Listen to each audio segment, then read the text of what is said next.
Oleh karena itu, malam hari ini, Kamis tanggal 21 September 2023, pada rapat pimpinan nasional Partai Demokrat bertempat di Jakarta Convention Center, saya Agus Harimurti Yudhoyono, Ketua Umum Partai Demokrat, secara resmi dan terbuka mendeklarasikan Bapak Prabowo Subianto sebagai calon Presiden Republik Indonesia dalam pemilu 2024.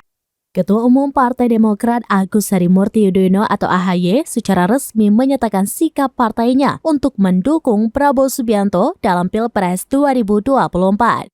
Putra sulung Susilo Bambang Yudhoyono atau SBY ini menitipkan dua harapan kepada Menteri Pertahanan itu jika terpilih menjadi Presiden Republik Indonesia nantinya.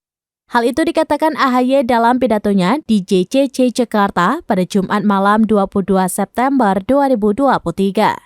Pertama, segala hal baik yang telah dicapai oleh para pemimpin dan pemerintahan sebelumnya mulai dari Presiden Soekarno, Presiden Soeharto, Presiden Habibie, Presiden Abdurrahman Wahid, Presiden Megawati Soekarno Putri, Presiden Susilo Bambang Yudhoyono, hingga era Presiden Joko Widodo saat ini adalah makna hakiki dari kesinambungan lintas generasi kepemimpinan terlebih ketika bicara tentang kerangka dasar bernegara, kita harus menjaga dan menegakkan Pancasila, Undang-Undang Dasar 1945 NKRI, dan Bhinneka Tunggal Ika.